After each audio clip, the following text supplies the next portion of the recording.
আপনারা অনেকেই বলেন ভাইয়া ফেসবুক ব্যবহার করার সময় প্রচুর পরিমাণ এমবি কাটে।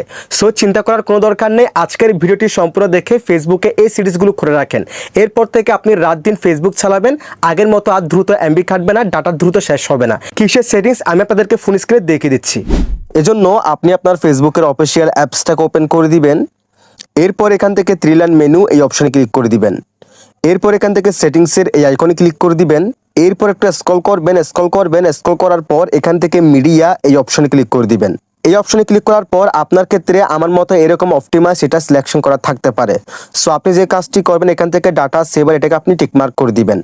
সেক্ষেত্রে আপনি যখন ফেসবুক ব্যবহার করবেন সেক্ষেত্রে 40% পর্যন্ত আপনার এমবি সেভ হবে কিংবা কম কাটবে। দেন এরপর দেখেন on mobile data and wifi, এটা আপনার ক্ষেত্রে সিলেকশন করা থাকবে। আপনি জাস্ট এখানে নেভার এটাকে সিলেকশন করে দিবেন। সেক্ষেত্রে আপনি যখন ফেসবুকে ভিডিও দেখেন অটোমেটিক্যালি কিন্তু ভিডিওগুলো চলতে থাকে আপনি প্লে করা ছাড়া, তখন কিন্তু অটোমেটিক্যালি আমাদের ফোনের এমবি খাটে, আমাদের সিমের এমবি খাটে। সো আপনি যদি এখান থেকে নেভারটাকে সিলেকশন করে দেন সেই ক্ষেত্রে আপনি যখন ফেসবুকে ভিডিও দেখবেন আপনি স্ক্রল করে করে ভিডিও দেখার সময় আর অটো প্লে হবে না। আপনার যেটা ভালো লাগবে সেটা আপনি ক্লিক করার পরে কিন্তু ভিডিওটা প্লে হবে। সেক্ষেত্রে যখন ভিডিওটি অটোমেটিক্যালি চলতে থাকবে না সেক্ষেত্রে আপনার ফোনের এমবি অনেক সেভ হবে।